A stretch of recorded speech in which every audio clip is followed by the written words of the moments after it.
नमस्कार दोस्तों, Limca book of records में नाम दर्ज करवाने वाली आईएएस पूजा सिंघल आजकल विवादों में घिरी हुई है। ईडी ने उनके घर पर छापा मारा है और 19 करोड़ की संपत्ति को जब्त किया है। साथ के साथ कुछ अवैध दस्तावेज भी जब्त किए हैं, जिनमें दावा किया जा रहा है कि पूजा सिंघल के पास 150 करोड़ की संपत्ति है। दोस्तों, नौकरी से लेकर शादी तक का सफर विवादों में ही रहा है पूजा सिंघल का।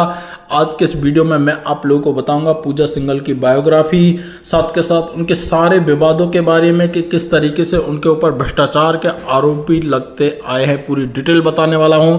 लेकिन दोस्तों, इससे पहले एक बात बोलना चाहूँगा, अगर आप नए हैं तो चैनल को सब्सक्राइब करके बेल आइकन को प्रेस कर सकते हैं और ये वीडियो आपको अच्छा लगे तो इसे लाइक जरूर कर लीजिए। देखिए, 21 साल और 7 दिन की उम्र में आईएएस कैडर में प्रवेश करने वाली सबसे कम उम्र की होने के कारण लिम्का बुक ऑफ रिकॉर्ड्स में दर्ज करवाने वाली 2000 बैच की भारतीय प्रशासनिक सेवा अधिकारी पूजा सिंघल अब ईडी और अन्य जांच एजेंसियों के शिकंजे में घिरती नजर आ रही है। हालांकि इससे पहले भी आईएएस अधिकारी पूजा सिंघल का घर परिवार से लेकर नौकरी में अब तक का सफर विवादों में ही रहा है।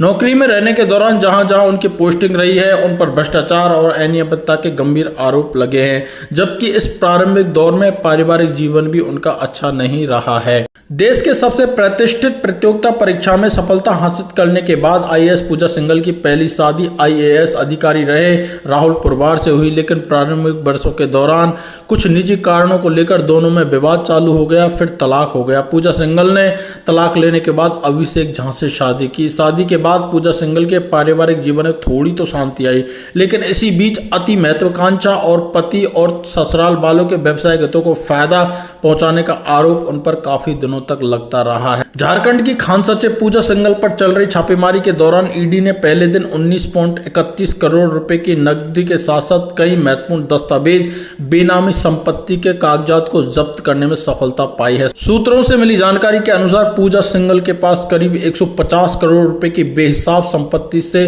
संबंधित दस्तावेज मिले हैं, जिसकी छानबीन ईडी की टीम अब कर रही है। इसी दौरान पूजा सिंघल के एक करीबी के घर से 17 करोड़ रुपए कैश मिले हैं। वो 17 करोड़ रुपए उन्होंने घर में पैसे का बिछौना बनाकर रखे हुए थे। जी हां दोस्तों, साथ के साथ आप लोगों को मैं बता देता हूं कि बिहार के मधुबनी से पूजा सिंघल के ससुर कामेश्वर झा को भी गिरफ्तार कर लिया गया है। अब बात करते हैं पूजा सिंघल के घोटालों के बारे में। तो देखिए, चतरा में उपायुक्त रहते हुए पूजा सिंघल ने मैं नरेगा योजना से 2 एनजीओ को 6 करोड़ रुपए दिए। इस मामले में विधानसभा में भी सवाल उठा था, लेकिन बाद में उन्हें क्लीन चिट मिल गई।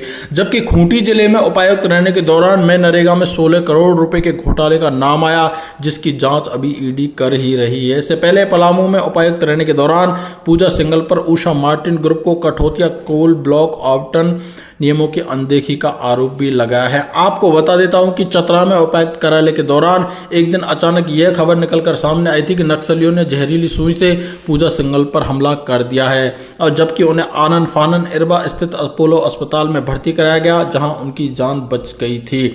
आपको बता देता हूं कि खबरों में इस बात का पता चला था कि उन्होंने खुद जहर खाकर जान देने की कोशिश की, लेकिन बाद में किसी तरीके से कोई केस ना हो, इसलिए इस मामले को नक्सली हमले का रूप दे दिया गया था। अब बात करते हैं पूजा सिंघल की बायोग्राफी के बारे में। तो देखिए, देहरादून से जन्मी पूजा सिंघल ने गढ़वाल विश्वविद्यालय देहरादून से स्नातक की पढ़ाई पूरी की। फिर अपने पहले प्रयास में आईएएस की परीक्षा पास की। वे अपने स्कूल के दिनों से लेकर विश्वविद्यालय की परीक्षा तक टॉपर की सूची में शामिल रही। आईएएस बनने के बाद हजारीबाग के रूप में एसडीओ में काम करने के दौरान उन्होंने विभिन्न गोदामों पर की और शिक्षा परियोजना की ओर से बच्चों को दी जाने वाली किताबों को अवैध बिक्री का भी भांडाफोड़ किया था।